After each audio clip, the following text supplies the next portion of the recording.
This is the most brutal server.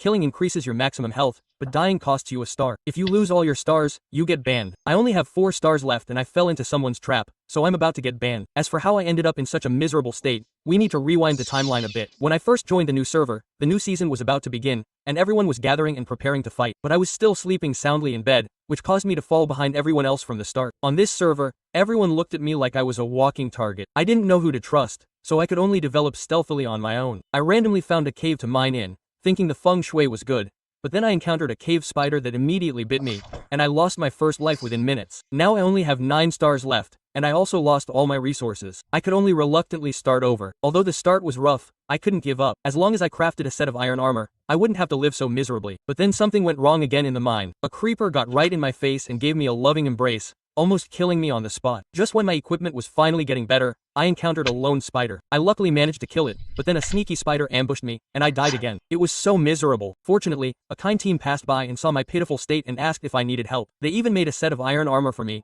Truly, there's still kindness in the world. I discovered something terrible.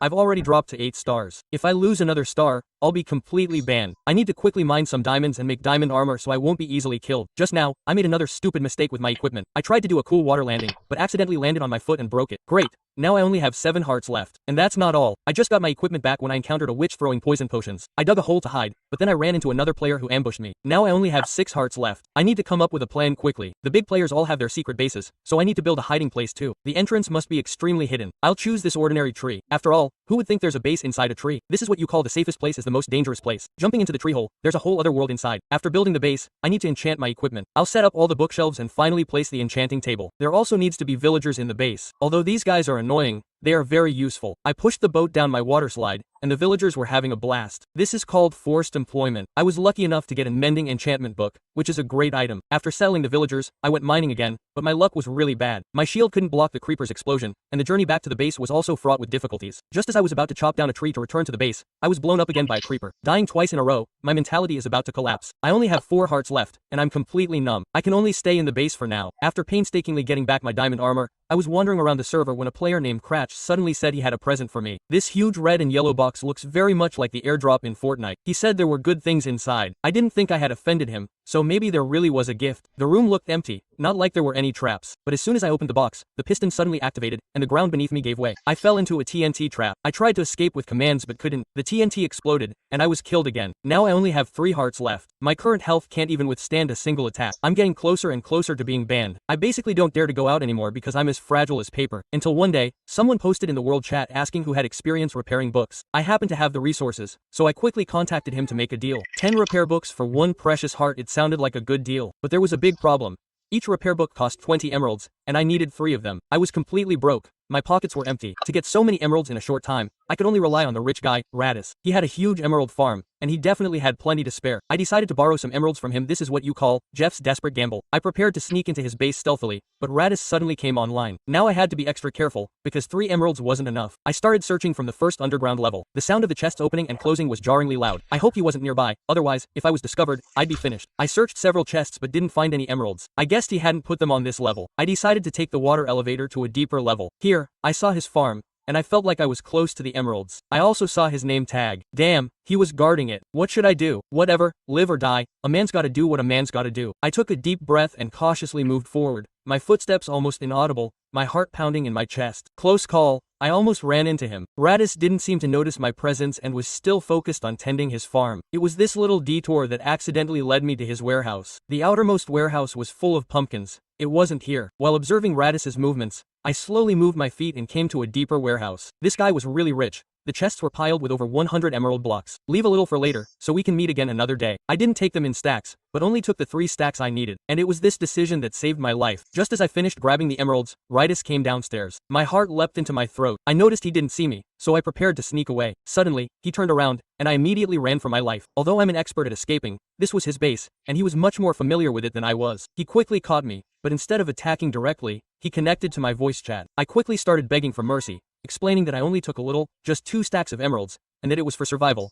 I was about to be banned. The powerful player was silent for a while, then finally gave me a sword slash, saying we were even now. Get out of here before I change my mind. I thanked him for sparing my life, and from then on, my luck turned around. I ran away with the emeralds, returned to my base, exchanged them all for experience repair books, and then went to find the buyer, Parrot, with the books. He was astonished to see that I only had 3 stars left, asking me how I managed to survive. He tried to intimidate me when we met, but I didn't succumb to the pressure. With the trade completed, I successfully obtained the star, finally returning to 4 stars, and now I felt a little safer. I suddenly had an idea for making money. Many players are busy making videos and don't have time to gather equipment and enchantments. I could act as a middleman, profiting from the price difference to get small stars. So I returned to my base, upgraded my farm, and expanded its scale, making the fully automated farm produce 1 stack of emerald blocks every hour. Now I had more than enough resources. Not long after, I learned that a player had accidentally died and lost all their items. I went to negotiate a trade with him, exchanging a set of top-tier diamond equipment for one of his red stars. Although he was a little reluctant, he agreed to the deal to save time on gathering equipment. I happily got 5 stars, and 24 hours later, another player named Jalen was making a video and urgently needed a set of armor. I directly gave him a chest of diamond armor and asked if he wanted to verify me first. He was worried that I might kill him, but I only wanted his heart, because business relies on trust. This trade was a win-win situation, and I instantly returned to 6 stars. At that moment, Shinji Bank came knocking, saying they had a special offer. Unexpectedly, the boss was actually Reese, the one whose emeralds I stole. I went there with 2 undying totems, feeling both cheated and afraid of being beaten up. He threw a firework heart at me. I looked at the icon and thought, this isn't right, isn't it a fake? This thing was completely unusable. I thought I had been tricked by a big shot, but it turned out he was just teasing me. Afterwards, he gave me a real heart. Now I have 7 hearts. 7 hearts are actually enough, but I haven't forgotten that grudge. Cratch almost got me banned. This revenge must be taken, but I need to accumulate more hearts, otherwise I can't beat this old jerk. This mod has a special recipe. You can synthesize red stars using expensive materials. So I started crafting like crazy, using all the netherite and diamond blocks, synthesizing 3 stars in one go. I ate 3, my health bar was full, and I finally returned to 10 hearts. Now I have the capital to fight. I contacted Cratch and told him I had a surprise for him. I waited for him at the entrance. He thought I only had 3 hearts left and didn't take me seriously at all. The battle definitely couldn't be here, so I arranged to meet him in a secluded place. Then, while he wasn't paying attention, I struck him with a heavy blow. This kid was completely unprepared. You only have 3 hearts, and you dare to fight me? Afterwards, he gradually realized something was wrong and tried to trap me with spider webs, but I was prepared. A water bucket countered the webs. He couldn't escape at all. I chased after him and chopped him down, finishing him off with a critical hit, taking back my heart. Have you ever seen a prison where they treat people like pigs? They force prisoners to eat 10 meals a day until they're as fat as pigs ready for slaughter. This isn't to make the prisoners healthy, but because the monster the younger brother raises loves to eat fat meat. Run! If you don't run now, you'll be on the menu. Our protagonist, Bobo, was just caught because he accidentally hit a villager. He was locked in a small cell, and Bobo was terrified, frantically banging on the iron bars. There was a red-haired man standing opposite him, wearing black armor, his eyes filled with despair. When he saw Bo dismantling the railings, he froze, then immediately shouted at him to stop. This place was full of high-tech equipment. The inconspicuous black spheres in the corners were surveillance cameras monitoring them 24 hours a day. Any suspicious movement would be immediately detected. Next to him, someone didn't believe it and tried to touch the wall with his hand. The guard didn't say a word, walked over, and shot him dead on the spot. Bo was terrified. This place was truly ruthless. Afterward, the guard shouted loudly, driving everyone out. When Bo came out, he noticed a red tag on everyone's back. It was a prisoner's mark, looking particularly glaring, as if foretelling their fate. Bo followed the prisoners in line until he smelled the aroma of meat in the air, realizing it was lunchtime. This was his first time outside. He noticed the prison walls were hundreds of meters high and entirely made of reinforced concrete. Soon, he lined up and received his food. To his surprise, the food was incredibly abundant and free. He received hundreds of hamburgers at once, but his red-haired companion looked at him in horror. There was a rule here. The food given must be eaten completely. Failure to do so would result in being shot. So, in the next second, Bo's smile turned into a wry grin. He could only force himself to stuff the food into his mouth, his stomach bulging. He felt like he was about to vomit, but he didn't dare stop. The red-haired man leaned over and whispered that he had an escape plan and needed a helper. Bo decisively joined him. Under the red-haired man's guidance, he met another member of the escape plan. Since the entire prison was surrounded by reinforced concrete, they couldn't dig their way out. Therefore, only one method remained. 2 people would distract the guards while the third person attempted to climb over the wall. A young man volunteered, wanting to try climbing the wall. A minute later, he began climbing the wall using leaves, while Bobo and Red Hair provided cover behind him. The 2 pretended to be arguing, pushing and shoving each other to attract the guards' attention. The young man in green was very agile. He used the fastest climbing technique of his life and quickly reached the top of the wall. He thought he was free, but when he looked down, he realized the prison was in the air. There was no turning back now. He took one last look at his companions on the ground, gritted his teeth, and jumped from the wall. Then he took out the bucket from his pocket in midair, but due to the high speed of descent, even landing in water would kill him. In the end, he disappeared into the distance. At the same time, his death announcement appeared. It seemed the first plan had failed, and everyone was in a somber mood. Red Hair knew that his companion couldn't easily die from the fall, because he had a bucket with him. The only way he could die was if the prison was very far from the ground, possibly in the air. Soon, Red Hair came up with another plan, the wall climbing plan. Since the prison was in the air, climbing it would require grappling hooks and rockets, and he happened to know a black market dealer, a spy named Vinod. So the next day, during their free time, they they went to see the guy. He was wearing a black suit and sunglasses, looking like a penguin. This guy was in the courtyard, sitting on a bench eating bread. He said he could get the grappling hooks and rockets, but he would charge 5 diamonds, which was a hefty price. Fortunately, Red Hair knew his rules and had already inquired about the price, so he directly took out 5 diamonds. The spy took the money and began his mission. He traversed through the woods, Raoguo Yigigi Show Wei, and finally arrived in front of a mysterious large door. He gave the code, indicating that he was willing to pay 2 diamonds for the grappling hooks and rockets. But what he didn't expect was that because the guards at the prison had recently been replaced, all he received in the end was a bullet. Thus, the wall climbing plan was also declared a failure. Redhead began to ponder a new plan. Just then, another unlucky fellow entered the prison. This man was wearing black clothes and his name was Chang Ji. He was also arrested for accidentally harming a villager. Bobo empathized with him. These villagers were completely unreasonable. He had reached his breaking point. There was no need to endure any longer. He had tried gentle methods countless times, but they were completely ineffective. So, the only option left was to resort to force. During a moment of relaxation on the 3rd day, he found a guard named Luoden and told him that a prisoner was having a mental breakdown. If he had any conscience, he should go and comfort him. Perhaps due to a pang of conscience, Luoden actually went over. But when he entered the woods, he realized he had been tricked. The 3 of them knocked him unconscious, gave him a small reward, obtained some clues about the prison, and also got the guard's gun. Bobo stripped the guard of his clothes and put on a fake nose, disguised as a guard. Next, he prepared to investigate the prison. He swaggered out, and the other guards nodded to him in greeting. He took out the guard's key, inserted it into the mechanism at the gate, and as the gate opened, he slipped into the staff corridor. As soon as he entered, he saw this scene. Another prisoner had sneaked into the staff corridor and was promptly discovered and apprehended by the guards. A guard pointed his gun at Bobo. At that moment, his soul almost left his body. Fortunately, he was wearing sunglasses, and the guard didn't notice anything unusual, only staring at him, ready to eliminate any intruder immediately. Thus, he escaped detection. He touched his pants, unsure whether it was sweat or urine. Regardless, he continued to investigate further. He discovered an elevator at the end of the corridor. Suddenly, the elevator door opened,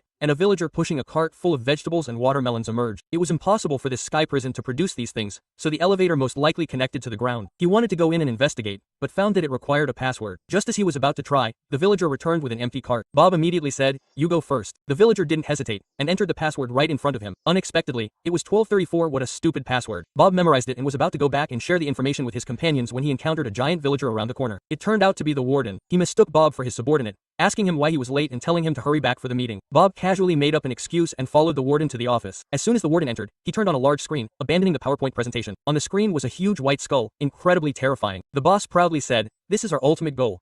Fattening up the players and feeding them to his pet." Bob was horrified. This was the truth about the buffet. They were pigs being raised for slaughter, and after eating their fill, they would lose their lives. He pretended to be calm, nodding repeatedly. While the boss wasn't paying attention, he quickly left, then went to the monitoring room to turn off all the cameras and returned to the cell. He told Yu the truth about the prison. Red Hair and Strong Guy's faces turned green. This was too disturbing. They had to escape immediately. Based on the current information, the elevator might be the exit. Although they weren't entirely sure, it was better to take a chance than to wait for their fate. So, during the next recreation time, they quietly killed a guard. Bob cautiously changed into the guard's uniform and opened the prison's password-locked door. Just as everyone was excitedly about to leave, a guard suddenly appeared. Bob explained that he was taking them to see the warden, and the guard quickly slipped away. The 3 quickly ran to the elevator. Bobo entered the password 1234 and finally pressed the confirmation button. The elevator slowly ascended. Just as everyone was about to pop open a bottle of champagne, the elevator door suddenly opened, revealing a giant villager standing inside. It was the prison warden. Cold sweat dripped down Bobo's face. His palms were drenched in sweat. The boss asked them what they were doing. Bobo, quick-witted, said that these 2 wanted to escape and he was about to escort them to the provincial prison for questioning. Surprisingly, the boss believed him, but his face darkened. "No need for questioning. Just feed them to my pet. He's hungry," he said, then turned around and led everyone into the elevator. He pressed the down button, and the elevator began to descend rapidly. The feeling of weightlessness was intense. After a long time, it still hadn't reached the bottom. How deep is this place? Suddenly, the lights in the elevator flickered and began to blink. When the elevator doors opened again, they had arrived deep underground. Bobo immediately saw the monster. The prison warden pushed the 3 out. They had never seen such a scene before and were all terrified, frozen in place. The prison warden forced them forward. Chang's legs trembled as he stood in the red magic circle. The demon stretched out its giant hand and grabbed Chang, who flailed his legs in the air, terrified. The demon squeezed his arm, complaining that he was too thin and bony, not meaty enough to eat, and threw him to the ground. Chang fell on his backside, but he had saved his life. The boss pointed at Redhead again, urging him to hurry over. Redhead had no choice but to slowly inch closer. The demon smelled the scent and excitedly pounced. It opened its large hand, grabbed Redhead, lifted him into the air, and opened its huge mouth to bite. At the critical moment, Redhead shouted, pulled out the gun he had secretly taken, and then fired wildly at the demon. Flames shot out from the muzzle, emitting a series of sparks. The demon was hurt and let out an angry roar. Redhead turned around and shouted for Bobo and the others to run, while he desperately held back the monster,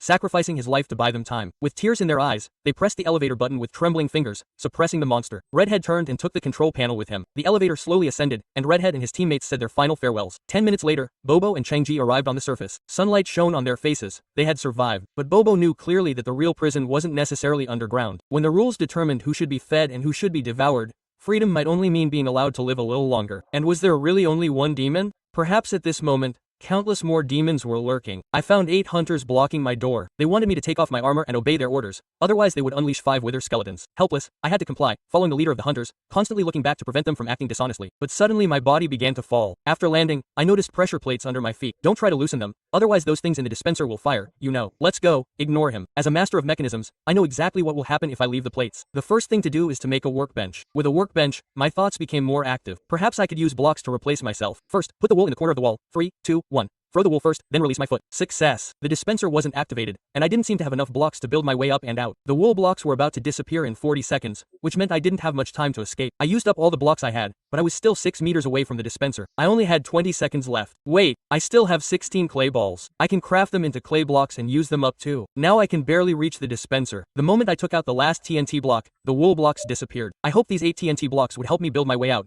but unfortunately, I was still 10 meters away. Looking at the pressure plate below, a daring idea popped into my mind. If it works, I'll have to admire the game's powerful physics engine. I pressed the TNT, setting the timer to 100. The last part was the most crucial. I threw a carrot onto the pressure plate, and the TNT was instantly activated. Then the explosion below sent me and a TNT block upwards, followed by another explosion. I successfully escaped, but I didn't expect the group of hunters to be still waiting there. I stood on the wooden platform as they instructed, and 4 TNT blocks instantly flowed down the water stream to my feet. Then I was sent into the clouds. I landed on a glass block nearby. I knew without a doubt that this was prepared by the hunters, but I had no choice because there was no pond nearby, and going back down would be suicide. It's better to stay up here in peace and quiet. I ate a golden carrot to replenish my health. An arrow whizzed past my ear, followed by more arrows. Although they didn't seem to be flying fast, it would still be dangerous if they hit me. The space was too small, I couldn't dodge. I had to find a way to expand the platform. Luckily, I had a crafting table with me, and the clay balls in my inventory were still there. I crafted them into clay blocks and made a circle. Now I shouldn't be easily hit. The hunters were probably having another competition, the goal being who could shoot me down first. But how could I give them that chance? This tug of war lasted for 2.5 hours, and I finally figured out the best way to dodge the hunters' arrows. Suddenly, a zombie appeared in front of me, and I quickly pushed it away. Just as I was wondering where the monsters were coming from, I noticed the hunters' little trick. They were using TNT launchers to launch monsters. This batch consisted of 3 creepers, but thankfully, none of them landed on me. I definitely wouldn't last long like this. Soon, the hunters persuaded a group of spiders to launch as well. This time, a spider landed on my face, but I quickly pushed it away. Gradually, the hunters started to get bored, and they all went home. I was trapped up there for 10 hours. 3 days had passed in the game. The hunters had even built a village near my base just to keep me trapped up there. While examining the crafting table, I was startled to discover that I could craft scaffolding. Haha, now I have a chance to escape. I found a perfect spot, then jumped down, feeling the wind rushing past my ears. The moment I landed, I placed the scaffolding, then quickly hid behind the house, sneaking inside to borrow some things. Suddenly, I heard the hunters' footsteps approaching. A brilliant idea struck me. I decided to break the campfire and then hide in the chimney using the scaffolding to take a peek. This was JC's house. I hope he wouldn't turn around. Luckily, he was busy and not paying attention. When leaving the room, I accidentally stepped on a trap outside. Fortunately, it wasn't an instant trigger. I quickly hid behind the second house, then heard an explosion in the open area. The hunters immediately became alert. They first went to the explosion crater to check, then started searching the village. Luckily, there was a recessed corner of the wall where I could hide. I was almost discovered. I quickly slipped into the room in front of me, where I found the redstone devices needed to make traps. Then, without delay, I went to a nearby mine and set up traps. I dug a separate tunnel for the redstone circuit. The extra long redstone circuit would make the trap more effective. Then I improved the mine, adding more twists and turns to the tunnels. Returning to the hunter's village, I needed to borrow some books. A hunter came out of his room, and I quickly distracted him with a clever trick, delaying him with a long conversation. After he left, I went into his room, and closing the door behind me was a good habit. I found 30 books in the wooden chest. I didn't expect this guy to be so curious. I moved all the books to the shadow box, then destroyed the shadow box and returned to the mine. I needed to use these books to copy the launcher's schematics so that when the launcher is activated, it will eliminate the people in the trap. However, I had to fill the books with as much content as possible. About 10 pages per book should be enough. In 5 minutes, I filled 9 books. Just as I started writing the 10th book, I heard the hunters calling to their companions. They had discovered me, which wasn't good. The trap was only half finished. I took the shadow box with me, then blocked the trap mechanism. I wanted to run into the tunnel I had dug beforehand, but the hunters wouldn't give me the chance. I had to take another route and escape from the cave entrance, running outside the mine. The hunters chased me relentlessly. Shaking them off was impossible. The only way was to circle back and use the half-finished trap against them. The journey was extremely dangerous. The hunters kept trying to drag me back with their grappling hooks. If it weren't for my armor, I would probably have been caught by now. Finally, I circled back to the mine. I ran towards the tunnel I had previously prepared, placing obsidian blocks at some turns to buy myself some time. Then I jogged to the lever and saw the hunters crowded together. I decisively activated the mechanism, and the hunters were all kicked off the server. Even if they logged back in, they would be. The text ends abruptly here, seemingly mid-sentence, and then continues with an unrelated question. If my world didn't have enchantment restrictions, would you use it to upgrade equipment? Or would you use it to enchant creatures? Let's see how the hunter did it. Lei Ji looked at the enchantment table, and with a flash of lightning, the enchantment table upgraded to an infinite enchantment table. Jesse showed me a regular bow and arrow, which changed its appearance after being enchanted with infinite enchantments. He then shot one at me. the loser would be sent flying into the clouds. I searched for a landing spot in the air and finally landed in a small puddle. But I didn't expect this to be the hunter's magic research lab. I quickly slipped into an adjacent room and then blocked the passage behind me. There wasn't anything useful in the chests. The hunter had already started digging through the wooden wall. You two idiots, isn't digging through wood faster than digging through obsidian? I found some ender pearls in a nearby barrel, then quickly made a crafting table, placed it down, and crafted a ladder. I placed the ladder, threw out the ender pearls, and synthesized them in one go. It seems this place isn't simple. The infinite enchantment table from the display case was gone. There were several magic essences in a nearby chest, and a building tool. Judging from its appearance, it looked like it had infinite enchantment experience. Unfortunately, the infinite enchantment table wasn't there, but I had a brilliant idea. I could hide in the armor stand and wait for the hunter to put the infinite enchantment table back. 10 minutes later, Jesse came in. He looked at the display case in the middle and then put the infinite enchantment table back in its place. That's strange. Where did my building tool go? Luckily, Jesse only complained casually and didn't suspect anything. I've worn this set of armor enough.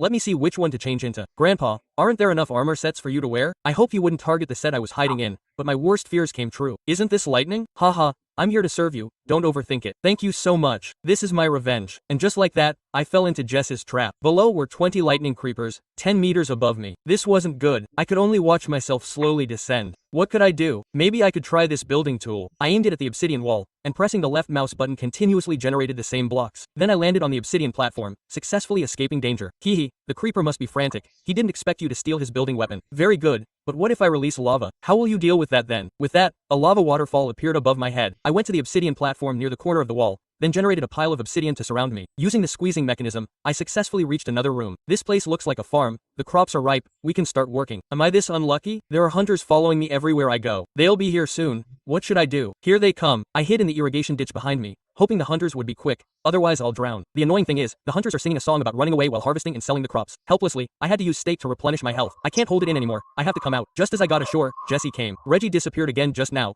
Have you seen him? No. We'll help you look for him now. Very good. They definitely won't expect me to be right behind them. I climbed the ladder to a corridor, and after turning a corner, I found a sign that said, Magician. I didn't expect Fee to be here. He's doing infinite enchantment. I have to sneak in and find an opportunity. Where can I hide? Today was also fruitful. Good. Fee is gone. The infinite enchantment table will be mine next. But the system prompts me that I need a magic pickaxe. This is tough. Where can I find this pickaxe? Right. I passed 2 rooms on my way here. Maybe I can go in and try my luck. I entered the tool room. Fee, have you seen Reggie? No. What's wrong? Okay, remember to put the infinite enchantment table back in the secret room. Damn, I forgot. It's still in the magic room. What's going on? You're so unreliable. At this moment, I just found the magic pickaxe, and the hunter's name tag is approaching. I have to hurry. I had just gotten my hands on it when the hunters arrived at the door. They were stunned as soon as they came in. The infinite enchantment table was gone. They were so flustered they couldn't even speak properly, while I hid on the stairs nearby. Don't worry, brothers, this enchanted compass can find the infinite enchantment table. You're the most reliable. Quote, you flatter me. Let's follow the compass to find it. Haha, I'm dying of laughter. They're actually searching further and further away. But soon my relief turned to unease again. No, the compass is pointing to a magic place. Let's go back and check again. They discovered me as soon as they entered the door. I wanted to escape, but my way was blocked behind me. Hand over the infinite enchantment table. Impossible, impossible. I won't give it to you. Ha. And so, under the hunter's threats, I surrendered and was once again imprisoned on the island prison. If you think this is an island, you're dead wrong. This is a magma island. Damn it. I didn't expect the construction weapon to be able to do this. Don't worry, we know your abilities, so we've prepared a great gift for you. This enchanted iron golem will be your personal bodyguard.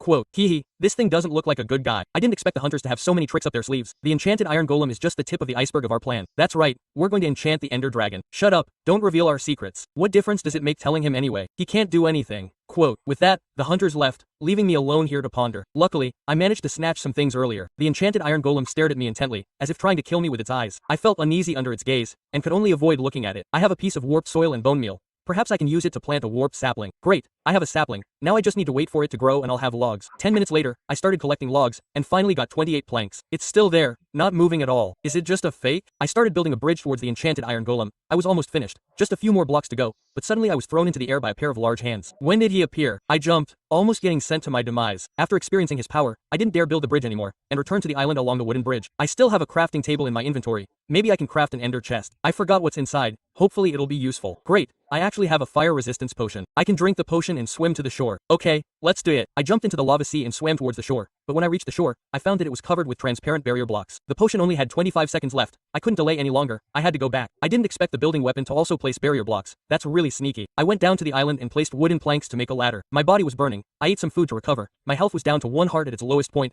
Thankfully I survived. There was nothing else useful in the ender chest. The grappling hook was nice, but I didn't have any rockets. To make rockets, I need some paper. There's sugarcane there. I have an idea. As long as I get those sugarcane stalks, I can take off. Let me think how to get there. Hey, the alchemist's platform has some cherry blossom logs embedded in it. I'll collect them all, getting 24 planks. That should be enough, but after building, I found it wasn't enough. This is not good. Brothers, let's go. Conquer the Ender Dragon. Let him see how powerful a hunter is. Wait a minute, Faye. I didn't say you could follow us. You handed over the infinite enchanting table and now you're watching the Nether Fortress? Fine, fine. Your idea is great. If Ray disappears, I'll blame you. Okay, I'm really fed up. Why is the Iron Golem still guarding there? Don't you ever get tired of your life? Can't you go for a walk? Can Ray hear me? Traitor Faye, I don't want to see you. No, I'm here to help you. I don't want to be destroyed by the curse. Let's stop the hunters together. You want to stop them? How can I refuse? But the hunters have already reached their destination. Is it still possible for us to stop them? It's useless even if they go there, because the infinite enchanting table is with me. I'm speechless. I didn't expect that. Faye's action is equivalent to Sun Quan leading 100,000 troops to surrender to Liu Bei, just to prevent the hunters from dominating the server. I just pulled a trick on them. Faye,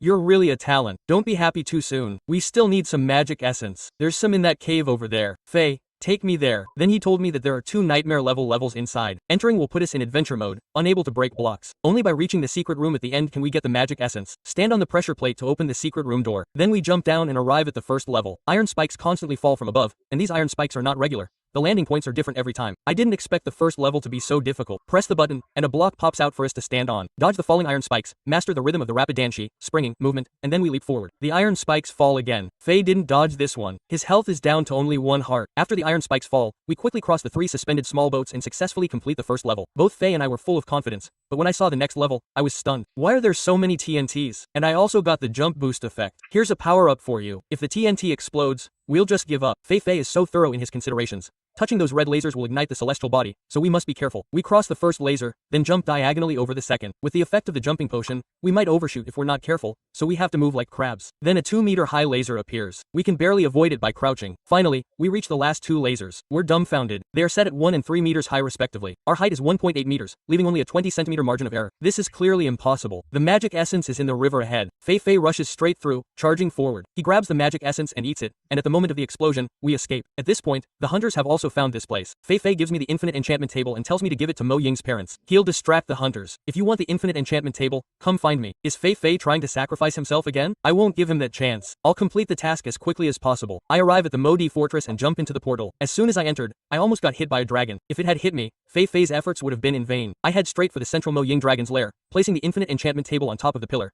then scattering the magic essence around until all 3 sets are gone. Now we just wait for the Mo Ying dragon to rest. Good, he's landing. Let me stand back to avoid getting hurt. As Mo Ying begins to rest, his aura gradually changes. Finally, he transforms into his parents. If I hadn't seen it with my own eyes, it would be unbelievable. His skin looks like crying obsidian.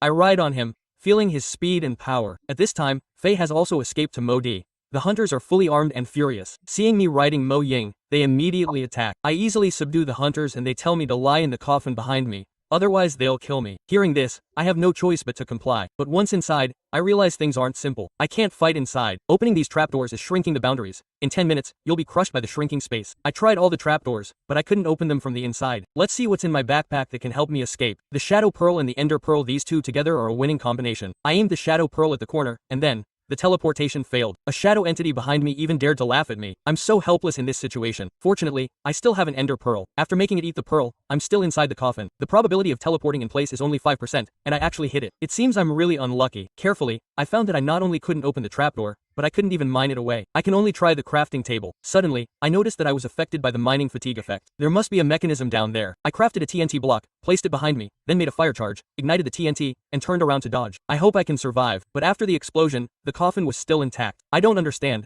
Are these trapdoors so sturdy? I can only try my versatile wooden pickaxe, but I tried several times and couldn't place it down. The space is too small. I have to try using a redstone device to open the trapdoor. I don't have planks, so I can't make redstone, but I think I can make something else. First, make a hay bale, then make a lever, then place the lever behind me, take out my bow and arrow, and shoot at the target. I heard the sound of the trapdoor opening, but with the mining fatigue effect, I can't mine away the lever. I can only set it on fire. Soon, this scene appeared in front of me. I can finally get out. My whole body was numb from lying inside. I can see the red boundary shrinking. In 5.5 minutes, it will shrink to the thickness of a strand of hair. If I haven't escaped by then, I'm screwed. Let me try to slide out with the boat. Unfortunately, it only took me to the edge of the boundary, and I'm still stuck here. Let me try switching to a different corner in the boat. I'm still stuck on the boundary line, unable to move at all. I decided to try a different method. First, I'll cut down all the trees in this area and turn all the logs into planks. Then I'll start digging up dirt, collecting about 130 blocks. Let me see if I can build upwards. I built up to about 80 meters high, but I found that the boundary above me is still endlessly high. It seems this boundary is infinitely high in the vertical direction. Okay, then I'll have to go back to the ground and think of another way. The hunter's tactics are really making things difficult for me. Suddenly, I was bitten by a zombie, and a family of 3 appeared right in front of me. Unfortunately, it seems you don't understand the power of diamonds. Then I used my unique sword technique to quickly send them to the afterlife. Since building upwards didn't work, I'll do the opposite and dig downwards. Indeed, during the digging process, I could clearly feel the boundary shrinking. Oh my god, I almost fell into a lava pool. I broke out in a cold sweat. I only need one more bucket to make a nether portal. I continued digging down, and after only 10 meters, I found iron ore and groundwater. It seems I have some luck after all. I'll also dig up some coal to make a furnace, and smelt the iron ore right here. 10 seconds later, I got 3 iron ingots, made an iron bucket, filled it with water, took the water bucket, and went back to the lava pool. Then I poured the water directly down. Anyway, I have a diamond pickaxe, so I can just mine obsidian. Although it's a bit slower this way, I should still have enough time. I've gathered enough obsidian, but I still need some sand. I dug from the lava pool to the groundwater, then from the groundwater all the way to the boundary, and then from the boundary all the way up to the surface, but I didn't even see a single sand block. Could it be that I'm really going to die here today? I'm so unwilling to give up. I'm so close. Suddenly, a pair of dark eyes appeared. It turned out to be the Enderman coming to visit me. I hoped he had brought a gift, but maybe he was too shy to take it out. I had to force him to give it to me. What? This shadow pearl is my last hope. I threw it out, and then my body appeared in the canyon. I can't believe I actually made it out. The boundary is about to shrink to the size of a ring. Suddenly, its color turned blue, then it instantly disappeared, becoming invisible to the naked eye. Now the hunters must think I'm dead. I'll catch them off guard, go to their base camp to borrow some things, then quickly leave and return to the coffin. I want to know where the stone pen is, and let them experience what it's like to be trapped in a coffin. For self-defense, I'm going to make a trap that will keep them trapped here forever. I'll place raw stone on the surrounding boards of the coffin, then set up pistons and dispensers, and then lay out the redstone circuits. I'll make the mechanism on one side, then start on the other side, using the same symmetrical arrangement. Then, connect the redstone lines on both sides together, and you can see the piston device activate simultaneously. Set the redstone repeater to the shortest rock delay. When the hunters try to escape, I can just insert a torch to activate it. Finally, the redstone modification is complete. Once they fall into this trap, no matter how skilled they are, they won't be able to escape. I don't need to cover it up too much. Being too deliberate will arouse suspicion. I'm already looking forward to it. I went to the hunter base again, pretending that I accidentally escaped here. As soon as I saw the hunters, I turned around and ran away as fast as I could. I even tried to use dirt blocks to stop them from catching me, then pretended to be defeated and continued to run away. To make it more believable, I even begged for mercy along the way, trying to awaken their last shred of conscience, but they obviously wanted to eliminate me completely. Well, don't blame me for being ruthless. I followed the planned route through the coffin, then inserted the redstone torch. The hunters were instantly trapped inside the coffin. Finally, I went to the top of the coffin and helped the hunters cover it up. Unfortunately, I prepared in too much of a hurry and forgot to prepare wreaths for them. 6 hunters were trapped in a confined space. Either their arms or heads were sticking out.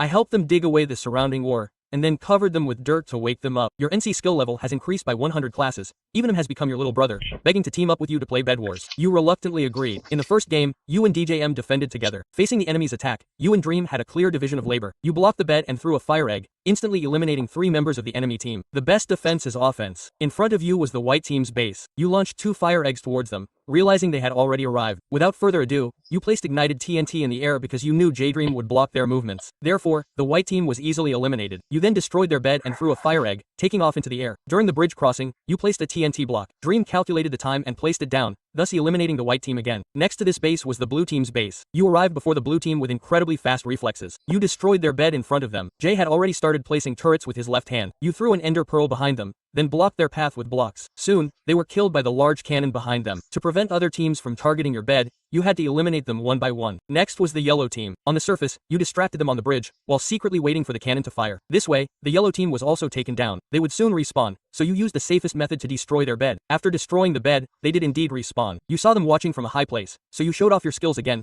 quickly placing blocks with both hands. When the enemies arrived, you trapped them with spider webs. At the same time, Dream placed TNT and came to you, giving you an admiring look. In the second game, J-Dream was still too much of a liability, so you decided to play a solo game. Ideally, you would be matched against Dream. After blocking the bed, you jumped up and knocked down the invading enemies. New enemies are approaching. You use your bridge building skills to buy time, calculating their positions in your mind. Then you ignite the TNT, throwing flames to send them to their doom, eliminating the enemies from Nakajima. You quickly rush to the south team's base, taking down an enemy with a single sword strike, only to find his teammates playing cards. You ignite the TNT, throw 2 pearls, and then use your most basic combat skills. As the second pearl lands, you dismantle the small bed, knock the enemy down with a sword strike, and unleash another firebomb. You arrive in front of the white team's base. An enemy steps forward to block you. You quickly dismantle the bridge, then use your fishing hook to drag him into the void. Seeing his teammates approaching, you switch to third-person view, blocking their path the moment they jump. In just 3 seconds, you confuse the 2 enemies, then casually dismantle the white team's small boat. You open your binoculars and see the red team members approaching. You throw a pearl into the sky, then throw another towards their base. Then you dismantle their small base. The next second, you appear behind them, quickly dismantling the blocks beneath their feet, throwing another pearl, and arriving at the main island. You encounter 2 members of the black team. You deploy a TNT cannon, then take them down with a single sword strike each. The cannon fires, instantly eliminating both of them. In the third round, still playing solo, you easily take down 2 enemies, then quickly use wool and planks to block off your own bed. At this moment, new enemies are about to arrive. You throw out a fishing hook and a firebomb, then take them down with another sword strike. Turning around, 2 more clueless enemies appear. You build a TNT cannon, building and retreating at the same time, then attach a fishing hook to the TNT. An explosion sounds, and you bring the second TNT in front of you, instantly achieving a double kill. The closest base to yours is the black team's, so you decide to eliminate them first. You use wool to build a cannon in the air, then use the fishing rod and firebombs to launch attacks. You land safely using wooden planks, taking down the defending enemy. To be safe, you should seal yourself off before dismantling the bed. The members of the black team have already respawned. If you escape across the bridge in front of them, they naturally won't let you go. Therefore, you take advantage of the empty space, dismantle the blocks under their feet, and eliminate the black team. Not far from you is the red team's base. With fire resistance and wool blocks, you quickly fly back. The red team notices you and is returning. You calculate their positions and start building a sky cannon. So, when they shoot arrows at you, the first explosion sounds. You throw an ender pearl and a TNT block. As soon as you land, your calculations are realized. With no obstacles, you smoothly dismantle their bed and find the red team's base. You use fireballs and wooden planks to quickly build up high, then ignite a TNT block in the air, calculating the time for it to fall down. If your Bed Wars teammates are skilled, you can achieve the following: 1 extreme kill in 1 second, a visual feast of smooth gameplay, and 3 synchronized kicks in the butt. Who dies, who surrenders? Let's fully experience this ultimate spectacle of skillful gameplay. At the beginning of the game, you showcase incredible skills. After sealing off the bed, you prepare a ladder for yourself. You use a fishing rod and fireballs to move the TNT block, instantly wiping out 3 people and eliminating the invaders. Next, you decide to take the offensive. Using fireballs to speed up your movement, the green team member has already arrived, but he is alone, and is completely a toy in front of you. Next, to deal with them, you use spider webs to restrict their movement, while you ignite the TNT block above their heads and throw it down. A real man never looks back at an explosion. Finding no invaders at home, you turn to face the red team. They brandish their weapons at you, as if to say, if you have the guts, dismantle our bed. Of course, you won't tolerate them. You ambush and take out 2 of them, then use a fireball to eliminate the last one. After that, you quickly launch a surprise attack. From discovery to dismantling the bed, the whole process only took 5 seconds. The red team members have respawned and are preparing to take revenge, but you have already set up a trap. When they rush over, you send them into the void once again. You calculated the time. The green team was almost here. You immediately used a fire egg to take off, then calculated the distance and placed 2 TNT blocks, creating a makeshift cannon. Timing it perfectly, you used another fire egg to dodge the cannon's blast, instantly eliminating the green player. This map wasn't just for your 3 teams. You decided to take the lead. The blue team members had already arrived. One was a simple cannon operator, already pinning down 3 players, so they could only watch helplessly as they were blown away by the TNT. The green team members should have respawned by now. You placed TNT behind yourself, then pulled back to the left. When Dam arrived, he grabbed the TNT and instantly eliminated 2 players with the explosion. Then he quickly dismantled the green team's bed. They respawned and were furious at what they saw, while you and Dream retreated with lightning speed. The enemies were stunned by this, but they wouldn't give up. When an enemy tried to bridge over to you, you directly sent them away with a fire egg, eliminating the attacking enemy in 1 swift blow. Then you quickly sealed off your own bed. You set up a chain reaction of 2 TNT blocks. When the enemy arrived, 1 shot sent them away. Just after dealing with the red team, the green team arrived. You pulled out your heavy hammer, stepping on ink. A blue team member arrived, but in front of you, they were just a toy. Their teammate wasn't very skilled, still coming alone, and was chased away by you and your teammate like a Pichu. Unfortunately, the quality wasn't very good, and it fell apart quickly. The last member of the blue team arrived. You used your fishing rod to pull him into the void, then used an ender pearl to teleport yourself above the red team's spawn point. You quickly built a platform, then used a sledgehammer to propel yourself high into the air, landing with an ender pearl. You admired the most beautiful girl, and casually dismantled the opponent's bed. At this time, Jay also made a move, using an ender pearl to pull the opponent's player in front of him, leaving the red team speechless. After that, you went to seize control. 1 sledgehammer attack took down 1 player, and then you used an ender pearl to catch them off guard. The player who was preparing to ambush you was also taken down by Jay. Finally, you and Dream threw ender pearls and destroyed the blue team's bed in the 3rd round. You continued with your lightning fast moves. When the red team was about to arrive, you built 4 blocks in 1 second, instantly blocking the path and eliminating 4 players. You accurately timed their respawn, ignited a TNT, and then used fireballs and a fishing rod to pull the TNT in front of them for an instant kill. To be safe, you sealed yourself up first before destroying the bed. Then, you vertically threw an ender pearl, pretending to retreat,